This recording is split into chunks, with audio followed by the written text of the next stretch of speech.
Pens 3, Kings 2 in overtime. I'm Matt Gajtka. This is your Pens rapid reaction back after a 2-week hiatus. Hey, it happens. Holiday season. A little busy around the Gajtka household, but I am so happy to be back with you and talking about some Penguins hockey, especially since this team's looking a lot more interesting in the last several weeks or so. 7-2-1 over their last 10 since a 6-1 loss to Utah just before the Thanksgiving holidays. So really, once the holiday season did get started, I guess the busy thing for the Penguins has been piling up victories. And even though, yes, they are actually potentially in a playoff spot at the end of the night, if the Rangers lose, and I think one other team, I have to figure out who else that was. Was it the Senators? Yes, if the Sens lose tonight, the Kraken, and the Rangers end up losing to the Predators, they're down 1-0 as of right now, just shy of 10 o'clock Eastern time, then the Pens will be in the eighth and final playoff spot, excuse me, in the Eastern Conference. Now, let's lay out a caveat there. The Penguins have played more games than basically anyone else that they're going up against in the Eastern Conference at the moment. So, yes, a large grain of salt with all of that, but I didn't think we'd be talking about anything related to a playoff spot, especially before the end of December when the Penguins were several games under even NHL 500. And looking at it right now, the Penguins have played 33 games. They are 14-14-5 after tonight's comeback win. They get an overtime. Doesn't matter, conceding a point to the Kings because they're in the opposite conference. So that doesn't hurt either. It's basically a free point at the end. And the Penguins, to their credit, they do pick it up. Ricard Raquel deflects in an Erik Karlsson point shot. And what a gorgeous deflection it was. So the Pens jump ahead of the Flyers, who were idle tonight. And they are now, right at this moment, 1 point ahead of the Senators as well, like I said, and 2 points up on the Rangers and the Islanders. I cannot believe the Rangers. Wow, talk about schadenfreude watching that from afar. A team that won the President's Trophy, that went into Pittsburgh and blew out the Pens 6-0 on opening night. I know because I did a post-game show that night, and I was marveling at how well the Rangers played and how outclassed the Penguins looked, and how the Penguins are 2 points up on them with 3 games in hand, soon to be 2. But still, I can't believe it's even close at the moment. So that's why they play the games, as Chris Berman would say. And that's why we do enjoy watching sports, I would hope. That's the case for you, too. Give me your comments. Give me your complaints if you have any. Give me your observations and your kudos as well for many members of the Penguins. I feel like they earned this one. They came from behind. They gave up a goal in the opening minute. It wasn't Tristan Jarry in net, but the Penguins allowed a goal on, I believe it was the first shot again. It's been insane how often that's happened. Bob Grove tweeted about that earlier tonight. I believe I retweeted it, but it's happened to them several times where they've been scored on in the opening few minutes of a game. And in the many cases of those situations, they've allowed the first shot on goal of the game to go in. But most of the time, that's been Tristan Jarry. This time it was Alex Nedeljkovic. Pretty pass from Anze Kopitar from behind the net, hooking up with Adrian Kempe. And the Kings, who've been hot lately, they've been looking impressive. I didn't like the Penguins' chances playing from behind against a team like the Kings, who have been so airtight defensively. But the Penguins end up getting 8 high-danger chances, according to Natural Stat Trick. The Kings ended up with 10. Actually, that's just 5 on 5.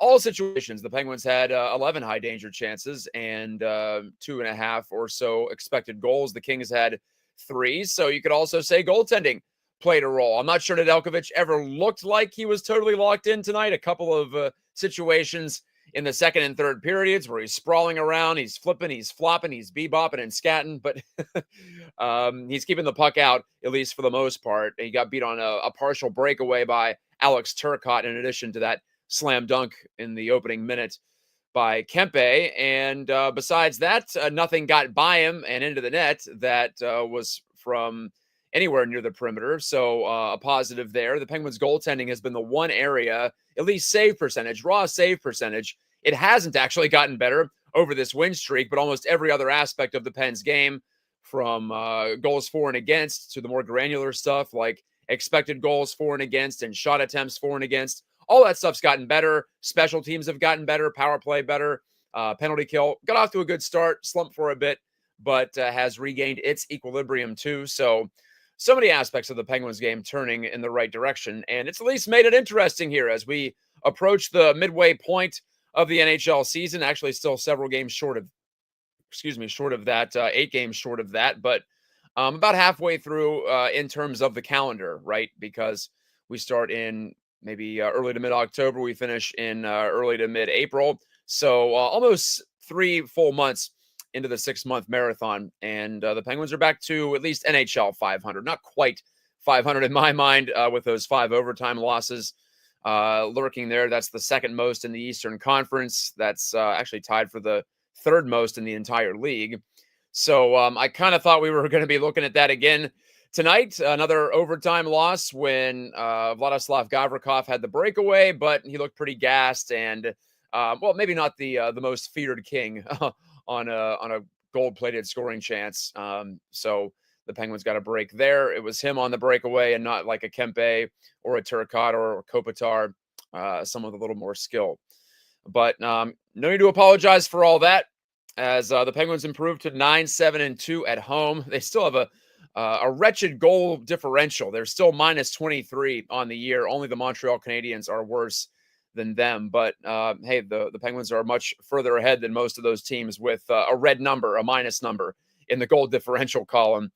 Only looking at it actually right now, only the Boston Bruins have a better record with a negative goal differential in the Eastern Conference. So feels weird to say it, but the Penguins have gotten a lot from not so much, just in terms of raw goals for and against. And they've had some of those ugly blowout losses that have tilted the scales. And of course, those count for only one defeat, thank goodness, per outing when you do get blown out. So I guess if you're going to lose by a lot. And if you're going to win, throw in a few wins by a small margin, and things can look a lot rosier. Let's look at some of your comments, and a reminder that you can support Pittsburgh Hockey Now by, allergy season for me in the fall and winter, sending stars. Get back to that. You can send stars to our Facebook page if you are watching on Facebook tonight, or if you stumble upon our Pittsburgh Hockey Now page there over on the Mark Zuckerberg network. You can send us stars, and that shows your support in a tangible fashion. Okay, comments on YouTube, though. Mike Savoy says, did we just become buyers instead of sellers? Let's not get too crazy, but look, Kyle Dubas is trying to thread the needle anyway this season, in my opinion. He's not really saying it necessarily in so many words, although he's hinting at it, that he doesn't want to bottom out. He doesn't want a tear it down type of rebuild, but he also knows this team needs to start planning for the future. And so he's starting to compile some assets, and just because you get those assets doesn't mean you don't spend them perhaps in a trade that could make your team better right now or in the very near future. So I just would hesitate to put a label on the Penguins as buyers or sellers or rebuilding or trying to contend. I know it almost seems like they're trying to do all 4 of those things, and Mike does make it clear that he's joking, but it is good to see some quality hockey. And that's what I was saying earlier this year. I didn't want to have a death march for 6 months or 5 months after the Penguins tanked in October and early November, and heck, into mid and late November even. As of less than a month ago, they were dead in the water. I believe they had the second worst or third worst points percentage in the entire Eastern Conference. And now here they are, at least jumping up into that mushy middle where there are a lot of teams. There's a lot of traffic, not a lot of daylight in the middle of the Eastern Conference. The Pens at 33 points. The Bruins are 2 ahead of them. The Lightning are 1 ahead of them. And then, like I mentioned, Sens and Flyers 1 behind as of the moment. The Sens play tonight at Seattle. Rangers and Islanders 2 behind them. So that's what? Count them up. 1, 2, 3, 4, 5, 6, 7, 8 teams within a span of 8 points, and 7 teams within a span of 4 points. So there's a lot going on there. We're going to see plenty of position switching for the next 4 months, but it is fun to see the Penguins get rewarded for some of their efforts. Sidney Crosby still does not have a goal in his last several games. I don't know what else the guy's got to do. I thought for sure he had a couple tonight. He was knocking on the door, driving the net more intentionally. You could see him lurking around the goal frame, trying to pull off some of those patented power moves of his. And he got a backhand off that beat Kemper cleanly early in the third period. Rang off the iron, of course, on the backside and bounced away from any other Penguin. Then he had a stuff try in front of the net a little bit later. in the third. It just seemed like it wasn't meant to be, at least for Crosby personally. And fortunately, it was meant to be for the Penguins as a team, as Matt Grzelcyk, who previously was the player in the NHL with the most points without a single goal on the season. So he breaks that little designation of his with a beautiful shot, of course, set up by a Crosby pass. The vaunted Kings team defense, really, I thought didn't look very good in the third period. The Penguins had 3 or 4 high quality chances and a few other scoring opportunities sprinkled in. And the Grzelcyk one, the guy could just dust it off several times, drift all the way to the faceoff dot and inside it even on the left side before he beat Kemper with a well-placed wrist shot just beyond his glove, tying the score 2-2 with just a handful of minutes left. And then it looked like the Penguins had a chance to win it in regulation, too, because Evgeny Malkin, who was also really strong, outstanding tonight, looked like 10 years younger, just hopping on those skates, galloping, as we've often seen over the course of his 2-decade-long career now in Pittsburgh. It was vintage Malkin. He had the goal, lucky bounce maybe, in the second period to tie it up. I thought Michael Bunting had scored, but Malkin drove the net hard, got cross-checked or checked into the post. And so he was rewarded for that. Then he drew a penalty, as I was trying to say, after Grzelcyk tied the score, I think maybe the next shift. And so Malkin was putting on a show, putting on the Ritz, as Mike Lang used to say. But then Erik Karlsson did the best he could to try to hand the game right back to the Kings. Nearly coughed up the puck at the blue line for a Kempe breakaway. Kempe mishandled that. Could have been at worst a 2-on-1 for LA if he doesn't do that.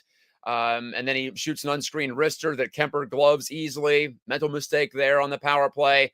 And then ends up tripping one of the Kings a little bit later on that cancels out the rest of the advantage. So Karlsson continues to just vex me. And I'm confused because he seems like he's a smart guy, obviously, and how he can create.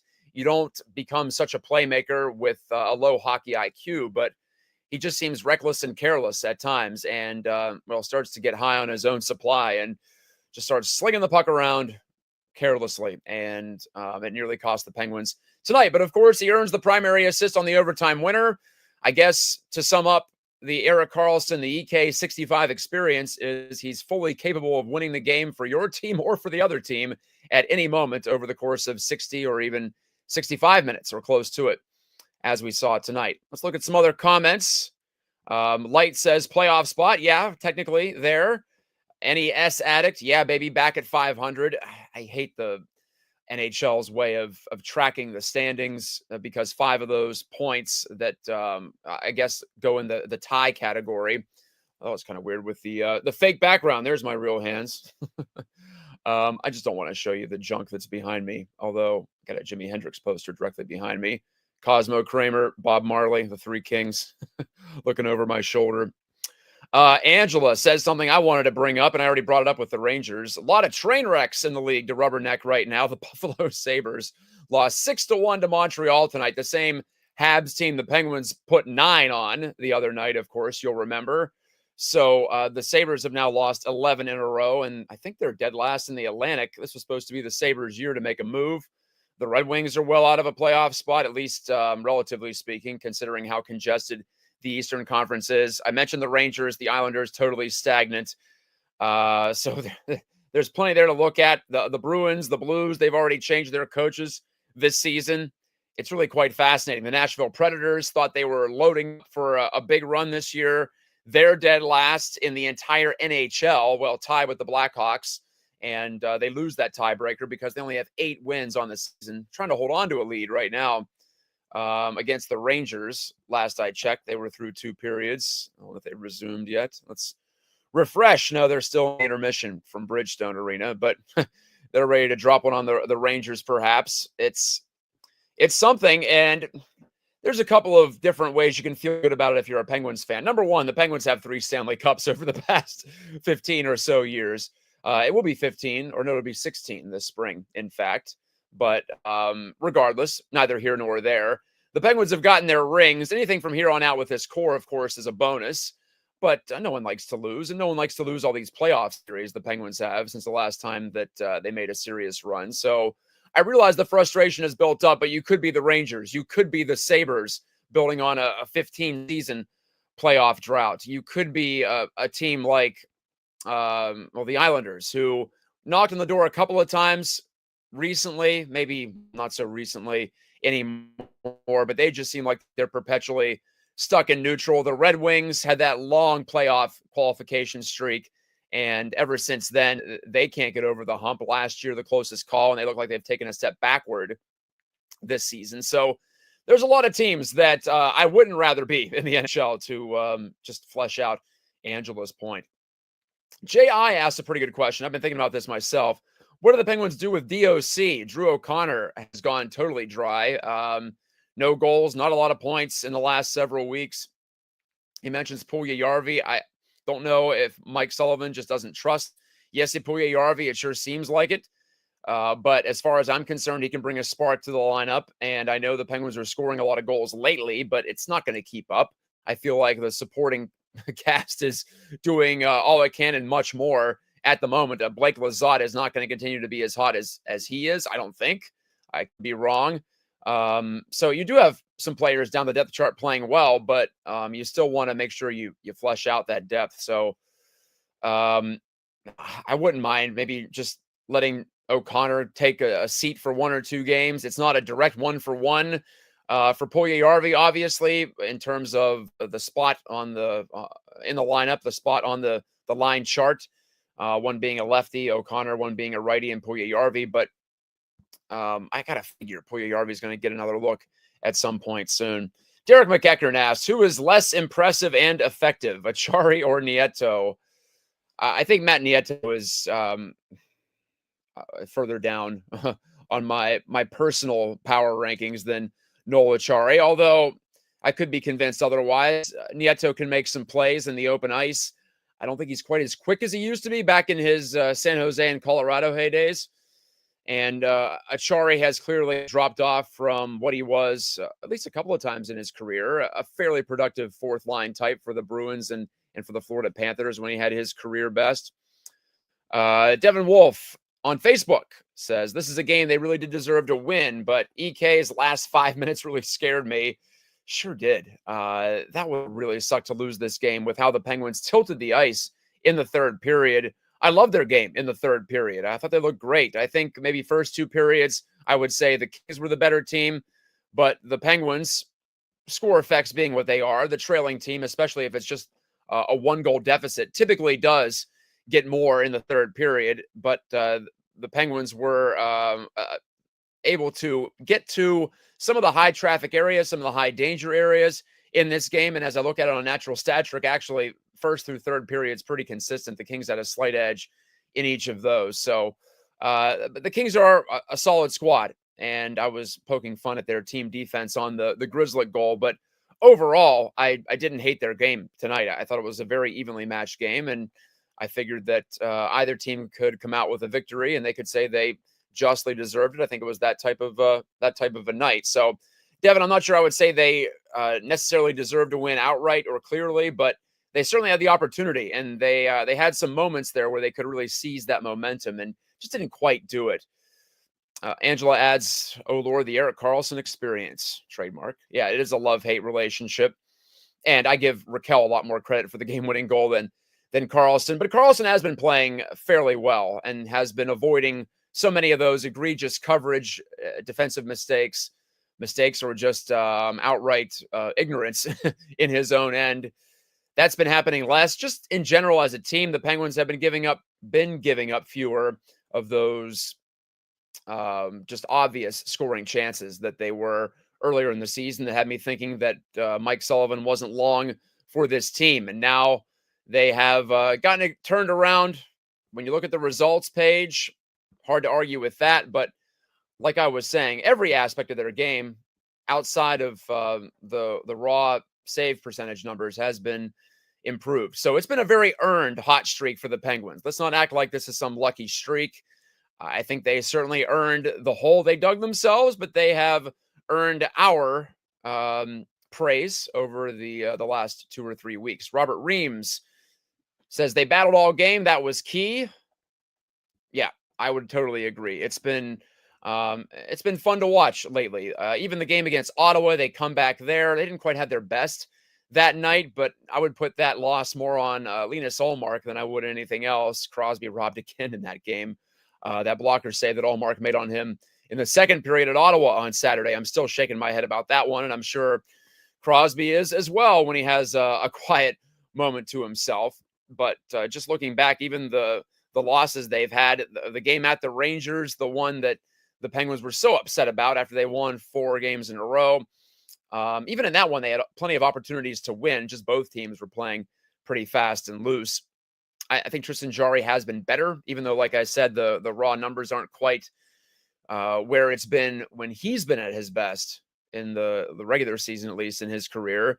Yeah, the only game where they were outclassed over the last 10 was against Colorado, and that was just a case of the Stars coming out for the Avs, and the Penguin Stars were certainly outplayed. It reminded me, I saw a lot of the Penguins of like 10 years ago in that Colorado game, and was fully planning to do a post-game show that night, but had some drama here with the kids at home, so couldn't go on the air there in any kind of good conscience. Didn't get a chance to watch most of that live, but catching up with some extended highlights. It's just one of those games where maybe the Penguins could say, hey, we played them pretty even, but outside of a few big moments, but those big moments were dominated by their big players, and that's what the Penguins used to do. Back when Crosby and Malkin and Letang were at their peaks, they could just pull out just enough to get the win on some of those nights, and the Avalanche, in fact, pulled away in that one. But if you're a longtime Penguins fan, you know what I mean. We've been blessed with so many stars over the years that the team hasn't had to necessarily dominate every aspect of games over the last, 30, 40 seasons now. That's kind of crazy to think about, but it has been 40 seasons since Mario Lemieux showed up in town.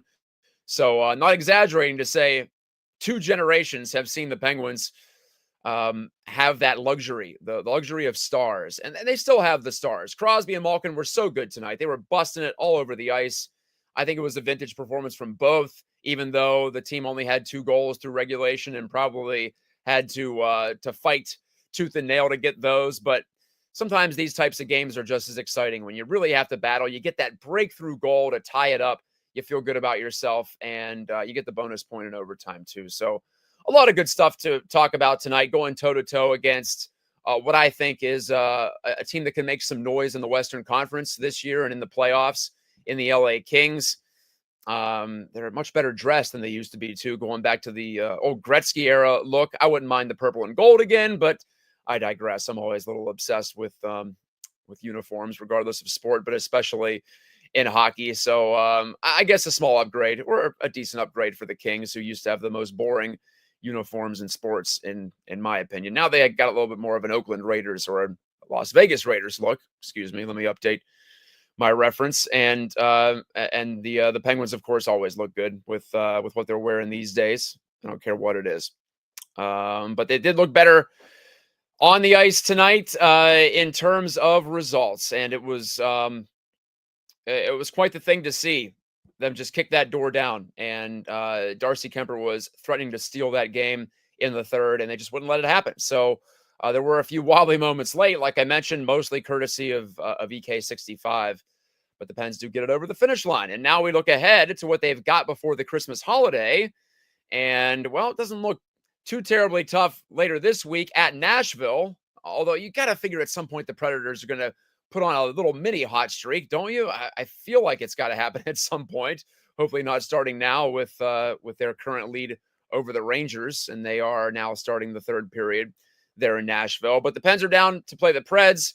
Then they've got a really tough New Jersey team on Saturday, and then home to the Flyers next Monday before they adjourn for the holiday break, and they won't play again until the following Saturday when they've got a home-and-home against the Islanders, and then Detroit on the road to wrap up calendar year 2024. So out of those games left in the calendar year, 6 games to go, I'd say should be favored to win at Nashville, should be favored to beat the Flyers at home, maybe take 3 out of 4 points against the Islanders, and I guess on the road against Detroit, a team that's not too far behind them, but another decent chance to get points there too.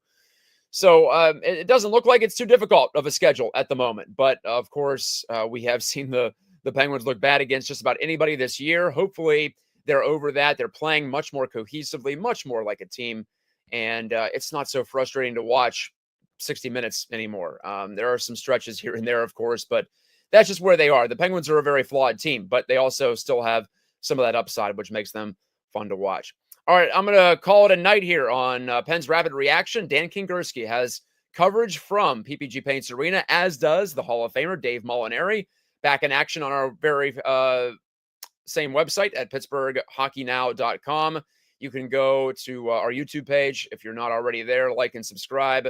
Also, like and send us a star or two on our Facebook page as well. I'm Matt Gajtka. Great to shake off the cobwebs with you and talk some Penguins hockey again.